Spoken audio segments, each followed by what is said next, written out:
Soy Kendra Daniels, tengo 29 años. Y el pasado junio, el día de mi boda, mi propia madre agarró el micrófono frente a 200 invitados y dijo algo que nunca podré olvidar. Les dijo que yo era una mentirosa. Les dijo que había atrapado a mi esposo. Dijo que todo sobre mí, todo lo que creían saber, era una mentira. 200 personas se quedaron en silencio. Mi ramo todavía estaba en mi mano. Mi rímel ni siquiera se había corrido todavía. Pero por dentro me estaba cayendo a pedazos. Lo que mi madre no sabía era que mi esposo había pasado 6 meses investigándola discretamente. Y lo que encontró, documentos falsificados, ahorros robados, confesiones grabadas, destrozaría una década de mentiras en menos de 5 minutos. 6 personas salieron de esa recepción llorando. No por mi madre, sino por ellas mismas. Porque se dieron cuenta de que también habían sido sus víctimas. Antes de contártelo todo, tómate un momento para darle a me gusta y suscribirte, pero solo si esta historia realmente te llega al corazón. Y me encantaría saber desde dónde nos estás viendo ahora mismo y qué hora es allí. Déjalo en los comentarios. Ahora, permíteme llevarte 3 años atrás, a la noche en que me di cuenta por primera vez de que algo en mi familia estaba muy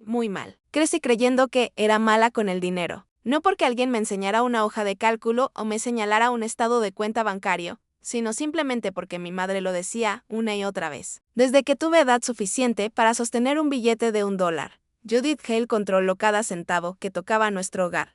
Mesada. Ella la guardaba. Dinero de cumpleaños de los familiares. Lo pondré en un lugar seguro para ti, bebé. Cheques de trabajos de verano a los 16 años. Dámelos. Solo los desperdiciarás. Y yo le creía de la misma manera que crees que el cielo es azul. Sin cuestionar, sin pruebas, sin siquiera pensar en preguntar por qué. Cuando tenía 17 años, mi abuelo, Harold Marrow, falleció. Era un carpintero jubilado, un hombre tranquilo que olía a cedro y café solo. Solía llamarme Kendragel y me pasaba billetes de $10 cuando mamá no miraba. Después de su funeral, le pregunté a mi madre si el abuelo nos había dejado algo a mí o a mi hermana Sloan. No vaciló, ni siquiera parpadeó. Apenas dejó lo suficiente para cubrir los costos del funeral, Kendra. Sabes que no era un hombre rico. Nunca vi un testamento. Nunca volví a preguntar. A los 22 años, me mudé, alquilé un estudio del tamaño de un lugar de estacionamiento y comencé a trabajar como diseñadora gráfica independiente. Trabajaba 12 horas al día. Registraba cada centavo en un cuaderno, literalmente un cuaderno de papel, porque tenía mucho miedo de mis propios gastos. Y aún así, cada mes, mi cuenta bancaria no tenía sentido. El dinero aparecía y luego desaparecía. Depósitos que no reconocía, retiros que no podía explicar. Llamaba al banco, me transferían 3 veces y luego me rendía. Me decía a mí misma lo que mi madre siempre me había dicho. Simplemente no eres buena con el dinero, Kendra. Tenía 29 años antes de enterarme de la verdad. No era que fuera mala con el dinero. Alguien me lo estaba quitando. Así es como operaba mi madre. Si hacía una pregunta, cualquier pregunta sobre dinero, sobre decisiones, sobre por qué las cosas parecían injustas, ella no respondía. Lloraba cada vez. Después de todo lo que sacrifiqué como madre soltera, me estás acusando. Esa frase podía terminar cualquier conversación. Era su llave maestra. Un giro y todas las puertas se cerraban de golpe. Mis padres se divorciaron cuando yo tenía 8 años. Papá se mudó a Oregón. Las llamadas se acortaron y luego cesaron. Judith se convirtió en el centro de gravedad de nuestra casa, y a ella le gustaba que fuera así. Les decía a los parientes que yo era difícil. Les decía a sus amigos de la iglesia que yo era una malagradecida. Le dijo a nuestra vecina, la señora Peterson, que una vez le robé $40 de su bolso. Yo tenía 11 años. No robé nada, pero la señora Peterson todavía me mira de reojo hasta el día de hoy. Mientras tanto, mi hermana menor, Sloan, recibió una versión diferente de la maternidad. Mamá pagó su matrícula universitaria, le compró un Honda Civic usado para su cumpleaños número 20, la llevó a comprar ropa para entrevistas cuando comenzó a postularse para posgrados. Cuando pregunté por qué yo no recibía la misma ayuda, Judith tenía su respuesta lista: Sloan es responsable. Tú no.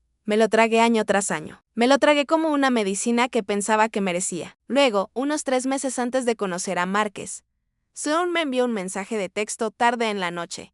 De la nada, oye, ¿mamá mencionó alguna vez el fideicomiso del abuelo? Algo se siente mal con mi cuenta de la matrícula. Me quedé mirando ese mensaje durante mucho tiempo. Mi pulgar se cernía sobre el teclado. Cerré la aplicación, dejé el teléfono y me fui a la cama. No estaba lista. Todavía no. Pero 3 meses después conocí a alguien que me hizo darme cuenta de que había estado lista todo el tiempo. Solo necesitaba que alguien me creyera primero. Conocí a Márquez Reed un martes. Estaba sentado en un reservado de una cafetería del centro.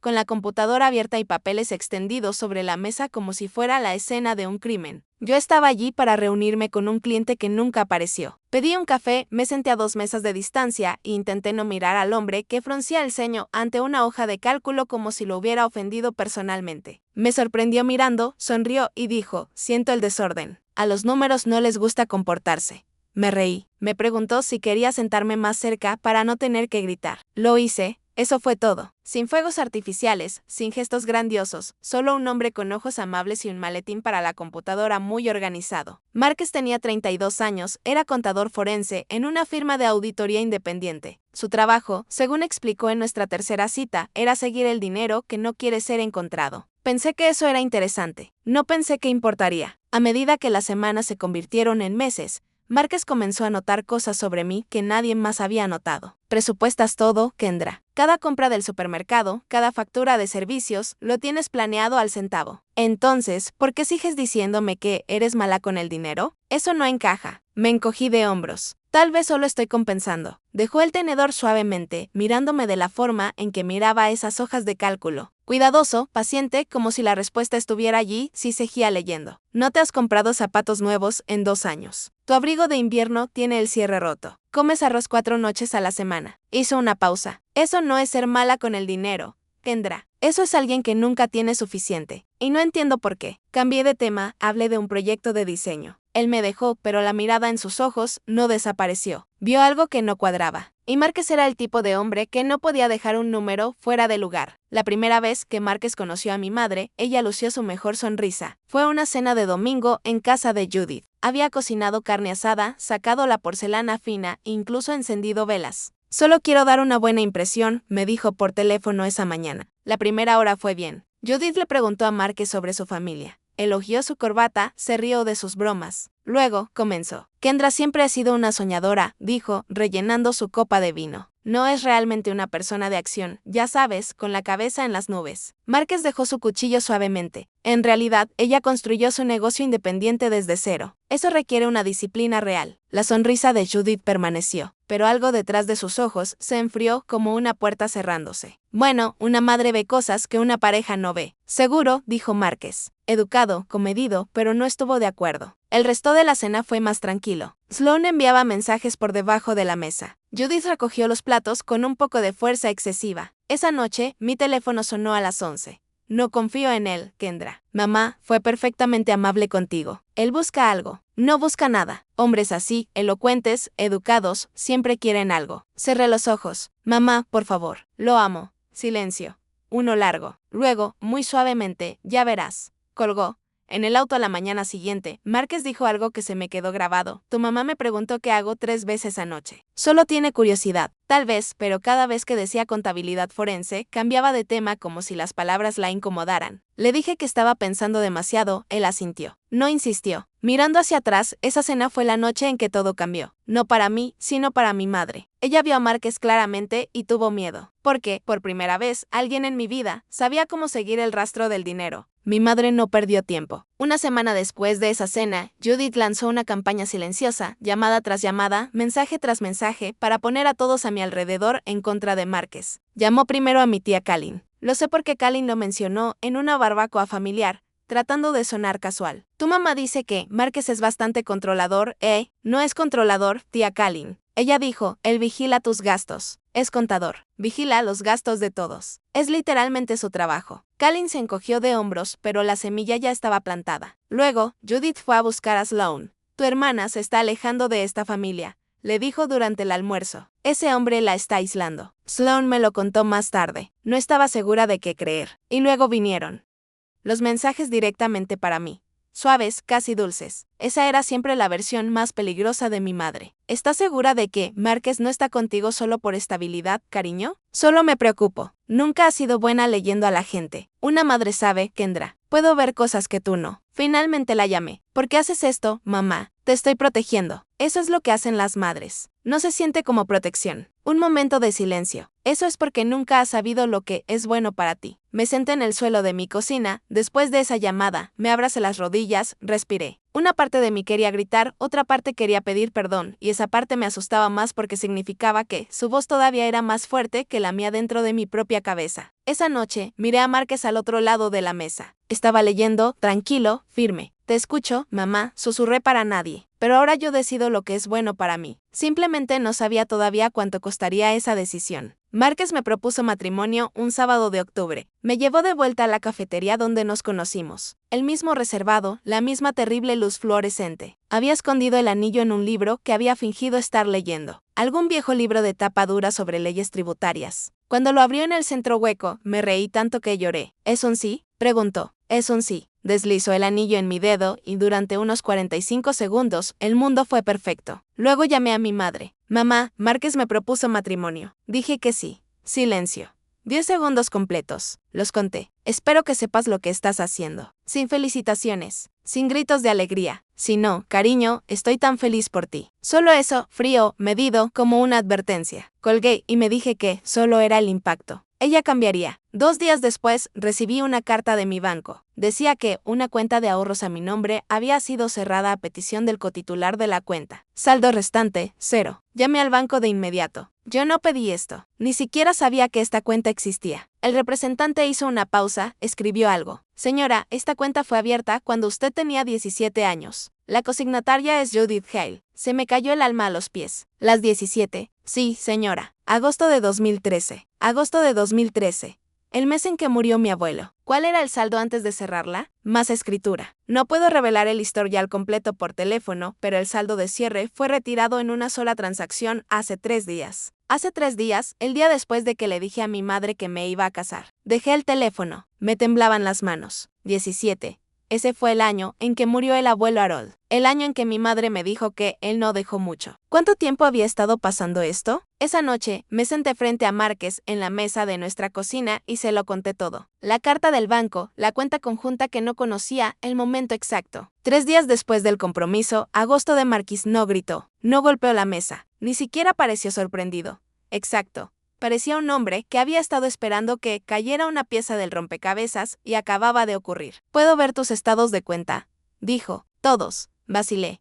No porque no confiara en él, sino porque una parte de mí, la parte que mi madre construyó, todavía susurraba que yo había hecho algo mal, que esto era mi culpa de alguna manera. Todos, repitió suavemente, como si estuviera hablando con alguien al borde de un precipicio. Saqué mi computadora, le di todo, cada inicio de sesión, cada estado de cuenta, cada parte de mi vida financiera. Márquez trabajó hasta las 3 de la mañana. Me quedé dormida en el sofá. Cuando desperté, él todavía estaba en la mesa, pero su rostro era diferente, más duro. Kendra, ¿qué? Hay al menos 4 cuentas vinculadas a tu número de seguro social que tú no abriste. 4.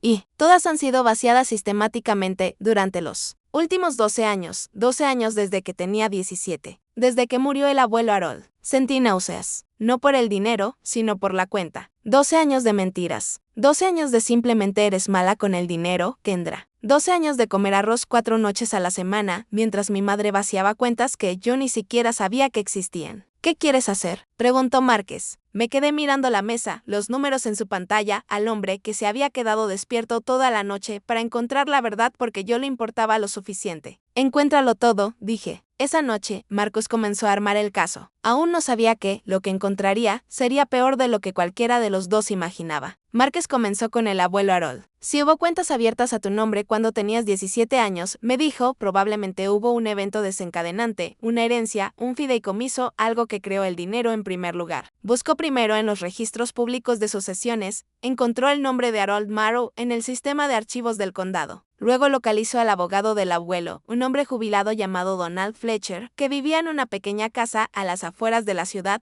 todavía lúcido a los 74 años. El Sinje Fletcher recordaba a Harold claramente. Buen hombre. Vino a verme en 2012, aproximadamente un año antes de fallecer. Quería establecer un fideicomiso para sus 2 nietas. Se aseguró de que fuera sólido. Todavía conservaba los documentos originales. Márquez se sentó a la mesa de la cocina del Sinje Fletcher y leyó el testamento. Luego lo leyó de nuevo. Harold Marrow había dejado un fideicomiso de $185,000 dividido a partes iguales entre sus 2 nietas, Kendra Danielsis Loan Daniels. Judith Hale fue nombrada administradora del fideicomiso, pero el testamento era específico, cada nieta recibiría su parte al cumplir los 21 años. Yo tenía 29. Sloan tenía 25.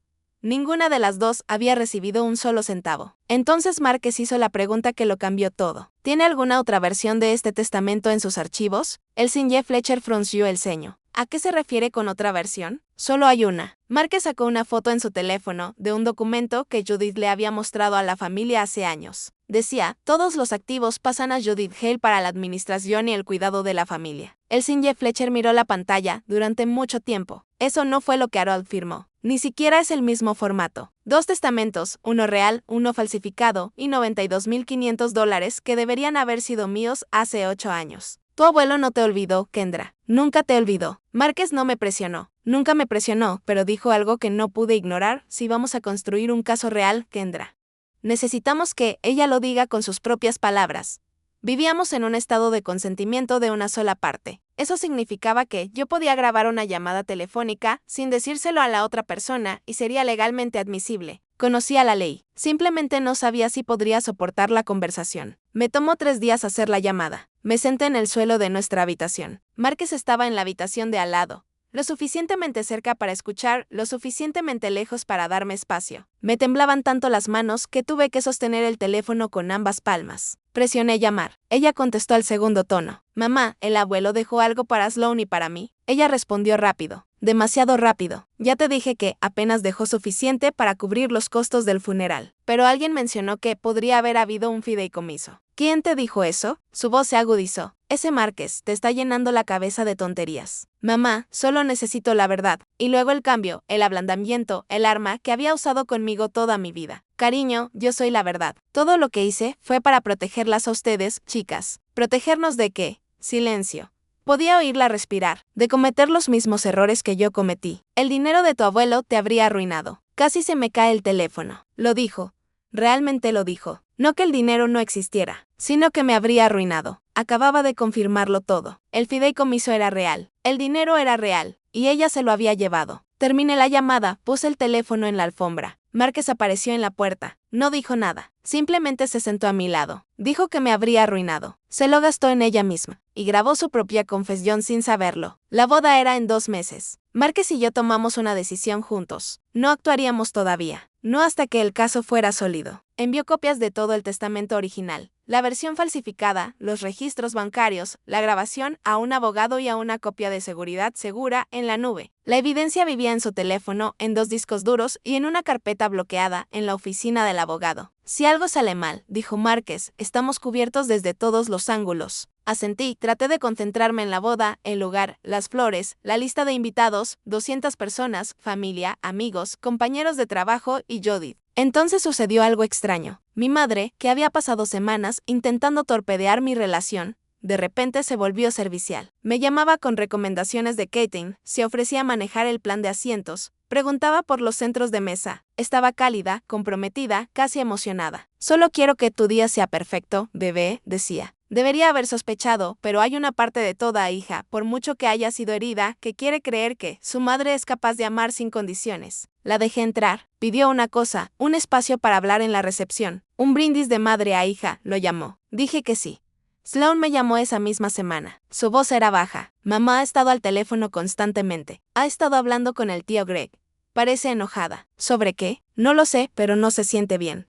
Le pregunté a Márquez esa noche. ¿Deberíamos estar preocupados? Me miró al otro lado de la encimera de la cocina, tranquilo como siempre, pero había algo detrás de sus ojos que no había visto antes. Preparación. Deberíamos estar preparados. Le di a mi madre el micrófono. Le di al lobo las llaves del gallinero. Y no tenía idea de lo que planeaba hacer con ellas. Así que, en este punto, tenía pruebas de que mi madre falsificó el testamento de mi abuelo. Vació mis cuentas y me mintió durante más de una década. Y ahora quería dar un brindis en mi boda. Si fueras yo, ¿la habrías dejado hablar? Escribe un 1 en los comentarios si hubieras dicho que sí o un 2 si la hubieras cortado ahí mismo. Realmente quiero saber qué habrías hecho tú.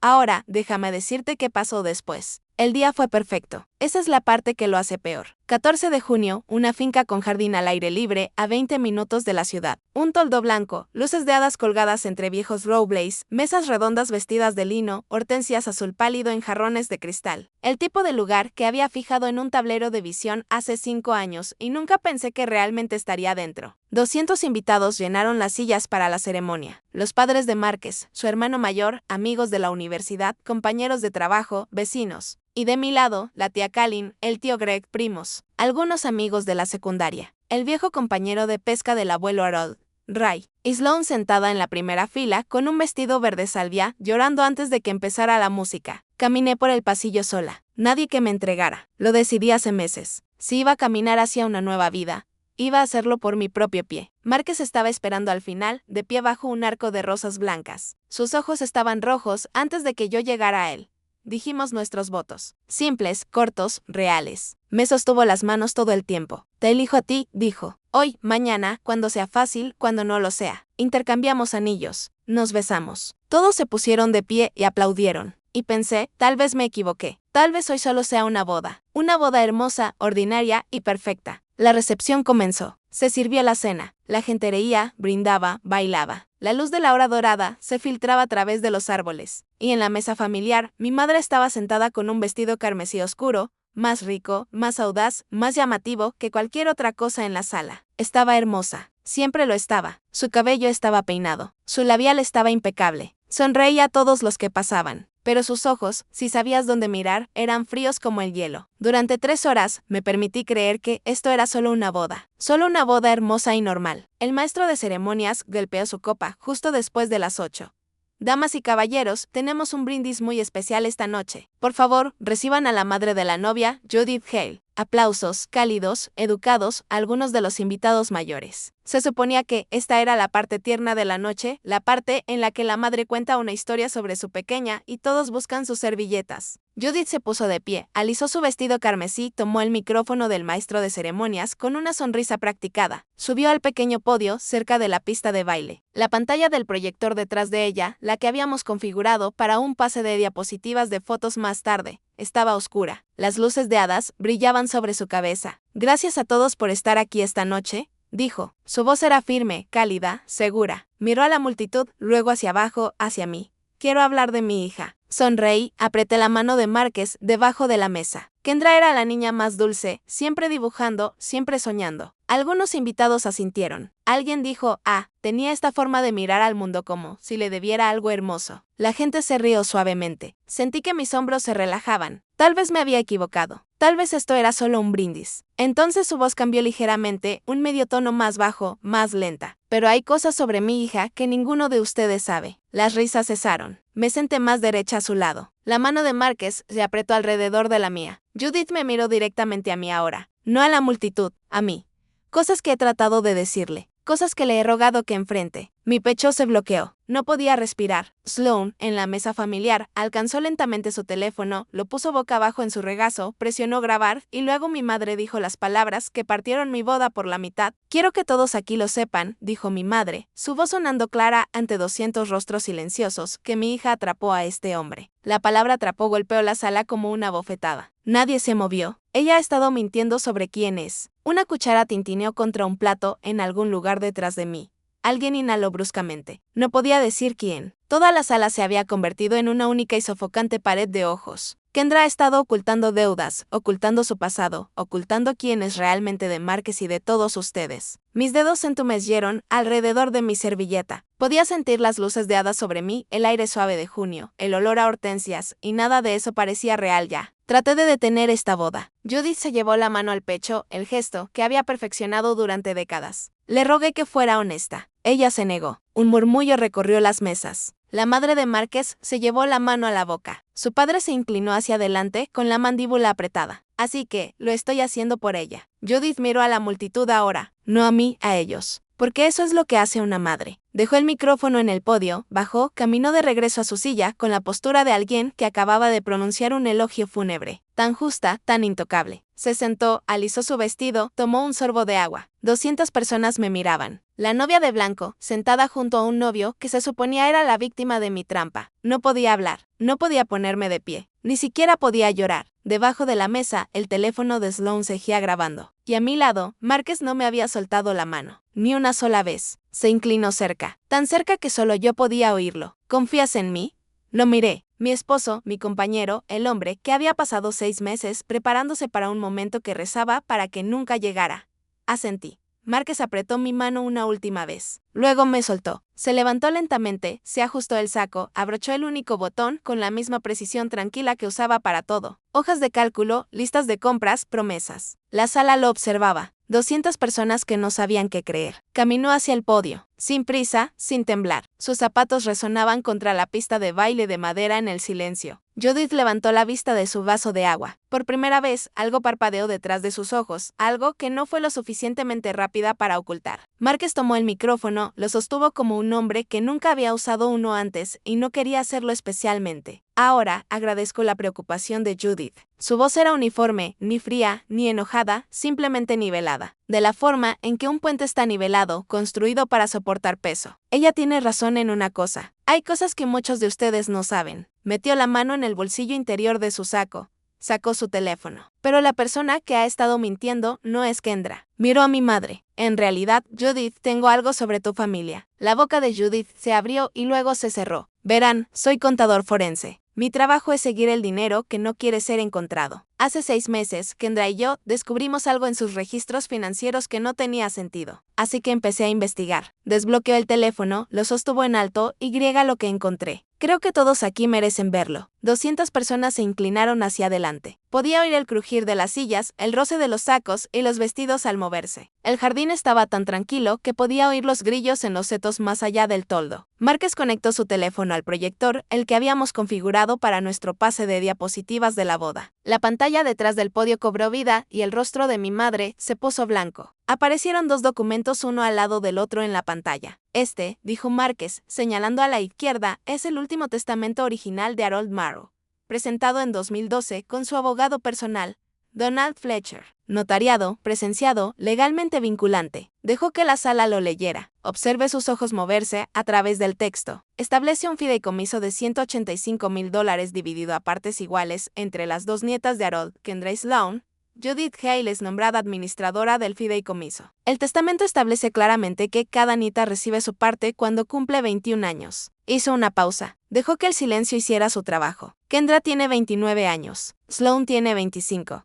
Ninguna de las dos ha recibido un centavo. Luego señaló el lado derecho de la pantalla. Esta es la versión que Judith mostró a la familia después de la muerte de Harold. Esta dice, y cito, todos los activos pasan a Judith Hale para la administración y el cuidado de la familia. Un murmullo rompió la sala como el agua a través de una grieta. Estos 2 documentos no son iguales. Uno de ellos es real. Uno de ellos es falso. La tía Colin se levantó de su silla. Su servilleta cayó al suelo. No la recogió. El tío Greg se quedó congelado, con ambas manos apoyadas en la mesa, mirando la pantalla como si hubiera visto un fantasma. La silla de Judith chirrió hacia atrás. Estaba de pie. Eso es mentira. Su voz era aguda, desgarrada. Él está inventando esto. Él lo fabricó. Estos son documentos oficiales, Judith. Márquez no levantó la voz, ni un solo decibelio. Notariados, verificados por el abogado original. Miró a la sala. Kendra, mi esposa, se suponía que debía recibir $92,500 hace 8 años. Miró a mi madre. Ella nunca vio un centavo. Judith abrió la boca. No salió nada. Pero hay más, dijo Márquez. Esas 3 palabras aterrizaron como piedras en agua estancada. La onda expansiva pasó por cada mesa. Tocó su teléfono. Una barra de progreso apareció en la pantalla del proyector.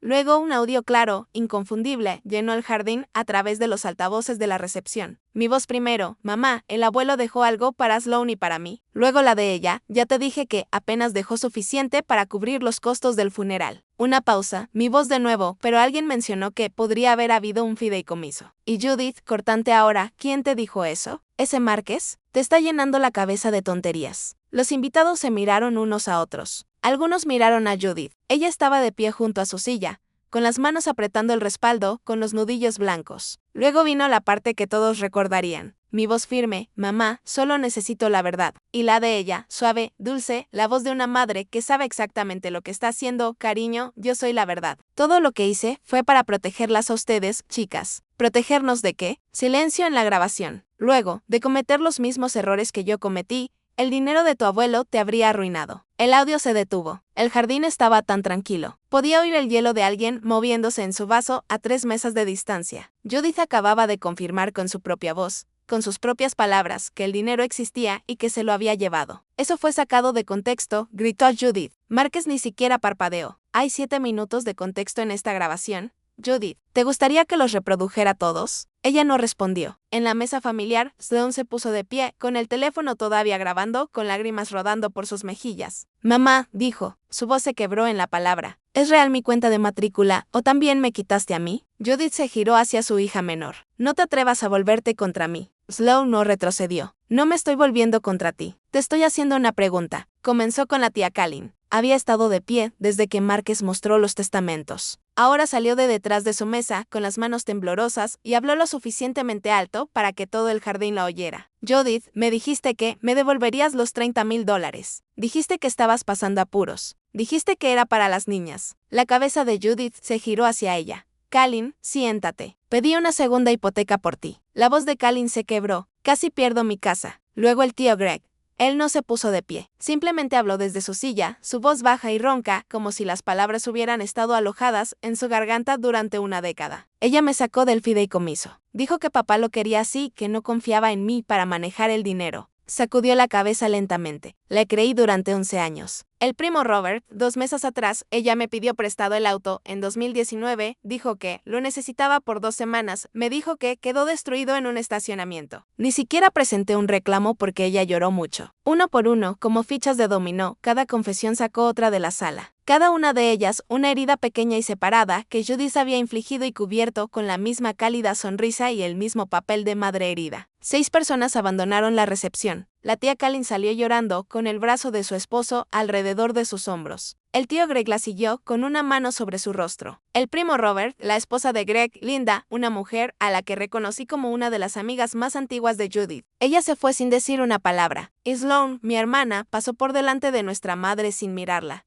con el teléfono apretado contra su pecho, todavía llorando. No se fueron porque odiaran a Judith. Se fueron porque se reconocieron en esa pantalla. Ellos también eran víctimas, o estaban avergonzados de haberle creído durante tanto tiempo. Mi madre se quedó sola, con su vestido carmesí, a la luz de las velas, ante 200 testigos, y por primera vez en mi vida, la vi sin su máscara. Si alguna vez has descubierto que alguien en quien confiabas, alguien de tu propia familia, te ha estado mintiendo durante años, quiero que sepas algo. No estás solo. Y esta historia aún no ha terminado. Si estás sintiendo algo en este momento, cuéntamelo en los comentarios. ¿Qué le dirías a Judith? Y si aún no lo has hecho, por favor presiona ese botón de suscripción. El punto de inflexión está llegando. Déjame decirte qué pasó después de la boda. No recuerdo haber decidido ponerme de pie. Mi cuerpo simplemente lo hizo. La silla se deslizó hacia atrás. Mi vestido crujió contra el mantel. La mano de Márquez rozó mi brazo, no para detenerme, sino para hacerme saber que estaba allí. Caminé hacia mi madre lentamente, pasando por las mesas de invitados que no sabían si mirar o apartar la vista. Pasé por delante de la pantalla del proyector que aún brillaba con 2 testamentos, uno real, uno falso. Pasé por delante de los altavoces que aún contenían el eco de su propia voz. Me detuve a 1 metro de ella. Mamá de ella me miró. Sus ojos estaban salvajes, no de culpa, no de arrepentimiento, sino con la mirada frenética y acorralada de alguien que se ha quedado sin movimientos. Kendra, no lo entiendes. Sí lo entiendo. Mi voz era firme.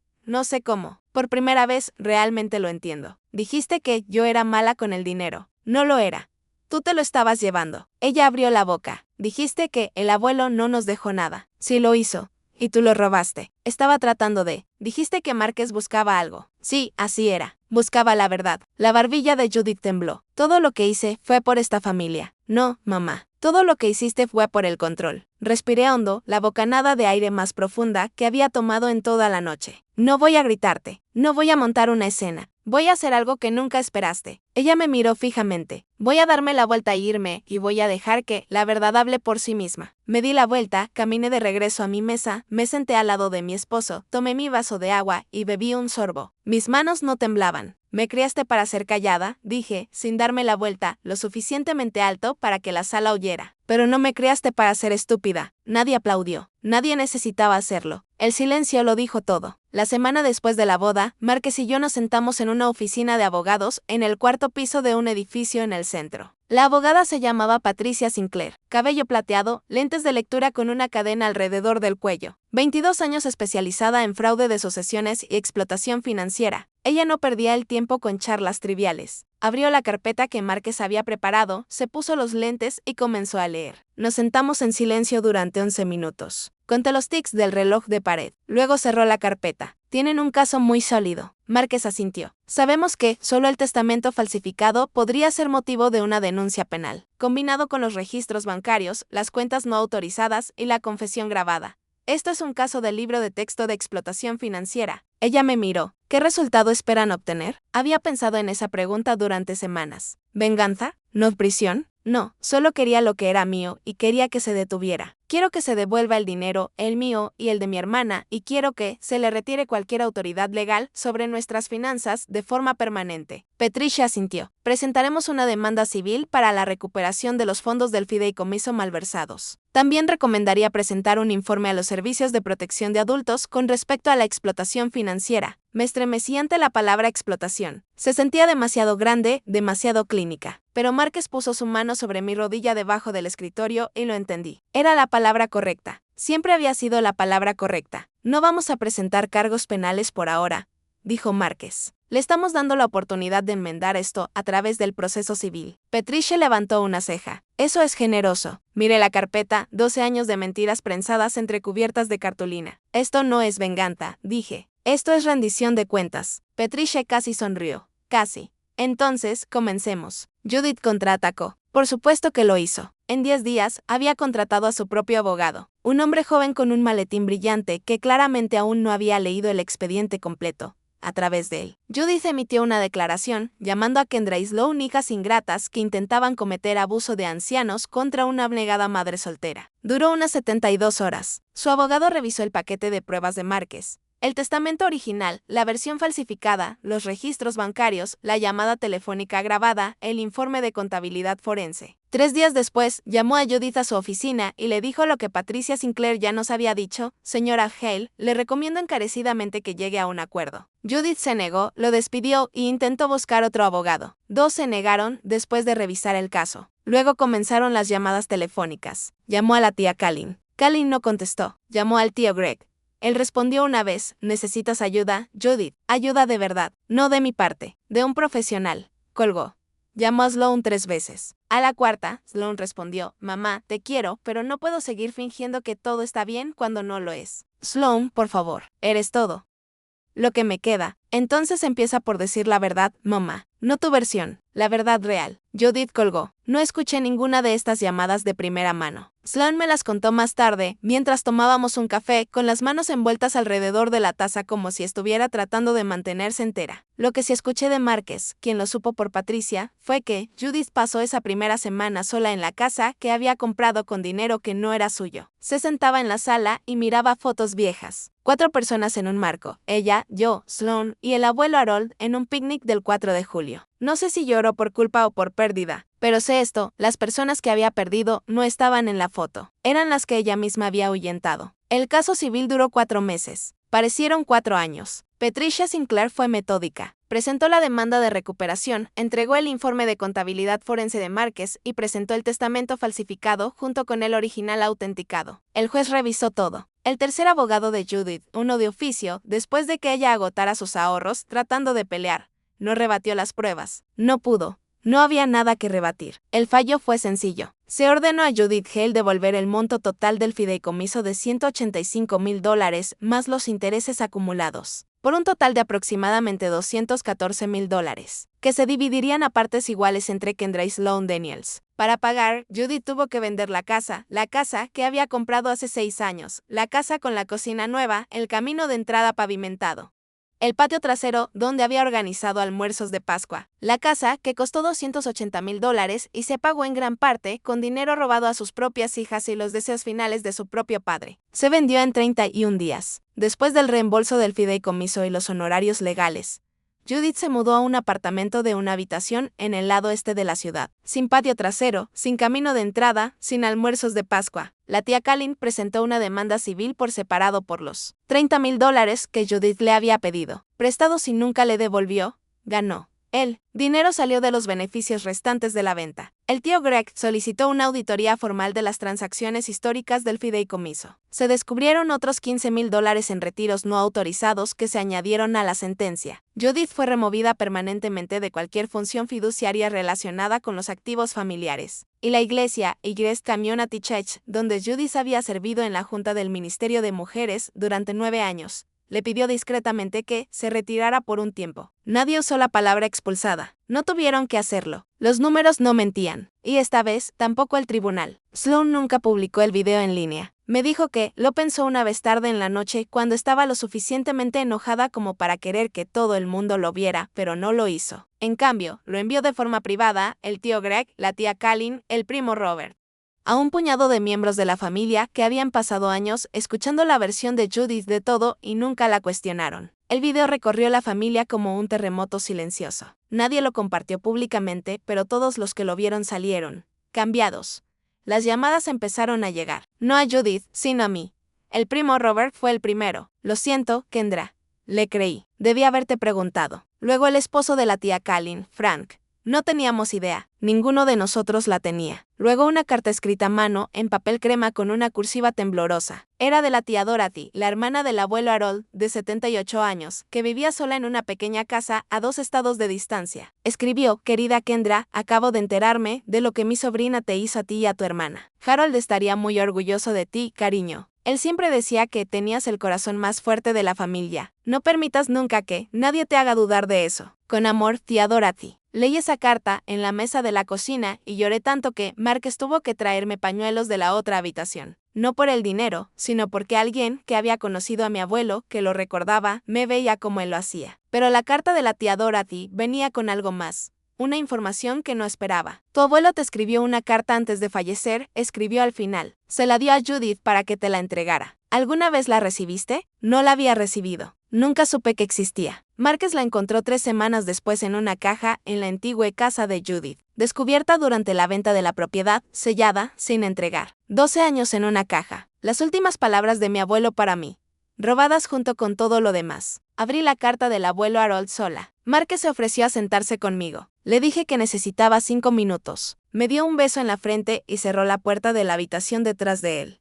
El sobre estaba amarillento. Mi nombre estaba escrito en el frente con la letra del abuelo. Cuadrada, inclinada, la caligrafía de un hombre que había pasado 50 años sosteniendo un lápiz de carpintero en lugar de una pluma. Dentro, una página de papel de cuaderno rayado. Kendra Gell, tienes más corazón que nadie que conozca. No dejes que nadie te diga lo contrario. Dejé algo apartado para ti y para Sloan para que ambas tengan un buen comienzo. Tu mamá se encargará de ello hasta que estén listas. Te quiero, cariño. No lo olvides nunca. Abuelo H. Sostuve esa carta contra mi pecho durante mucho tiempo. 2 días después, me reuní con Sloan en la cafetería donde conocí a Márquez por primera vez. El mismo reservado. Ella ya estaba allí cuando llegué, con ambas manos envueltas en un café que no había tocado. Siento no haberlo visto antes, dijo. Tú también estabas sobreviviendo, Sloan. Ella me dijo que tenías envidia de mí. Por eso siempre estabas distante. Me dijo que no me querías cerca. Nos miramos fijamente. 2 hermanas que habían crecido en la misma casa, bajo el mismo techo, con la misma madre y que habían sido mantenidas separadas por diseño. Nos puso una contra la otra, dijo Sloan en voz baja. Todo el tiempo. Lo sé. Márquez me llamó, ¿sabes? Antes de la boda para invitarme personalmente. Mamá me había dicho que no me querías allí. Cerré los ojos. Incluso ahora, meses después, las capas seguían apareciendo. Quiero que seamos hermanas de verdad, dijo Sloan. No lo que ella hizo de nosotras. Crucé la mesa y tomé su mano. Ya lo somos. Nos sentamos allí durante 1 hora. No resolvimos todo, pero empezamos, y empezar fue suficiente. 3 meses después de la boda, llegó una carta. La letra de Judith en el sobre. Sin dirección de remitente, pero reconocí la inclinación, la J afilada, la K en bucle de mi nombre. La abrí en la mesa de la cocina. Márquez estaba en el trabajo. Estaba sola, lo cual se sentía bien. Era corta, 4 frases. Kendra, has destruido a esta familia. Espero que estés orgullosa de lo que tú y ese hombre han hecho. Nunca te perdonaré. Sin disculpas, sin reconocimiento, sin verdad. Solo Judith reescribiendo la historia todavía haciéndose la víctima, todavía negándose a mirarse en el espejo. Me senté con esa carta durante 1 hora. Me permití sentirlo todo. La rabia, el dolor, el agotamiento y, debajo de todo, la pequeña y persistente tristeza de una hija que todavía deseaba que su madre fuera diferente. Luego le respondí, mamá, yo no destruí a esta familia. Las mentiras lo hicieron. No te odio. Probablemente nunca lo haré, pero no dejaré que vuelvas a hacerme daño. Si alguna vez quieres tener una relación conmigo, empieza por la honestidad. Honestidad real, no del tipo en el que reescribes la historia para convertirte en la heroína. Hasta entonces, necesito espacio. Y necesito que lo respetes. La sellé, le puse la estampilla, la llevé al buzón. No esperé respuesta. Márquez llegó a casa esa noche y me encontró en el sofá mirando al techo. ¿Estás bien?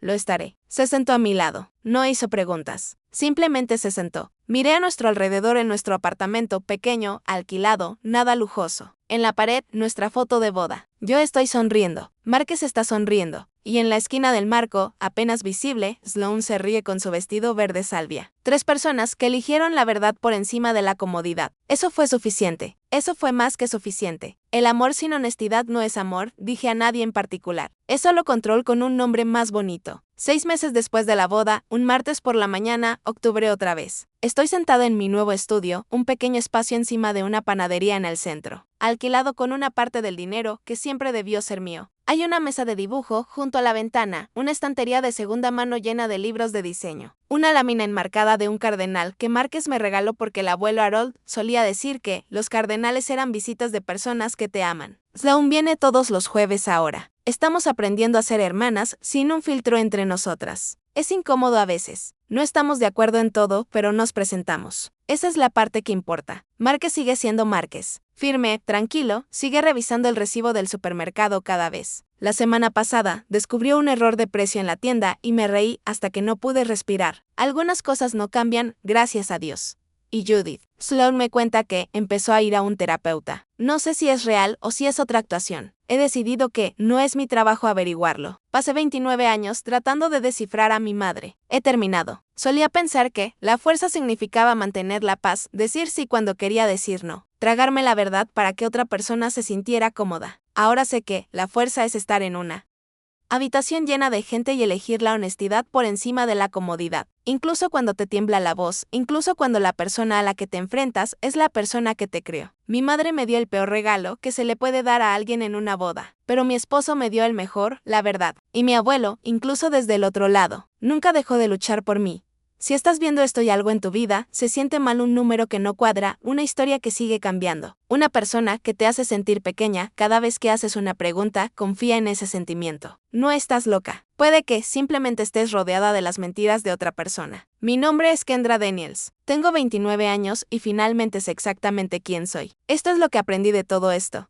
1. Si alguien controla tu dinero, controla tu vida. Revisa tus propias cuentas. Conoce tus propios números, no importa quién te diga que no lo hagas. 2. El silencio no es lealtad. A veces, lo más amoroso que puedes hacer es hablar, incluso cuando todos a tu alrededor prefieren que te quedes callada. 3. La pareja adecuada no solo te amará, sino que luchará por la verdad junto a ti. Si esta historia significó algo para ti, por favor dale a me gusta y suscríbete. Marca una diferencia mayor de la que crees. Y si alguna vez has tenido que poner un límite a alguien de tu propia familia, cuéntamelo en los comentarios. Los leo todos. Hay otra historia en la descripción con la que creo que conectarás mucho. Haz clic en ella. Te veré allí.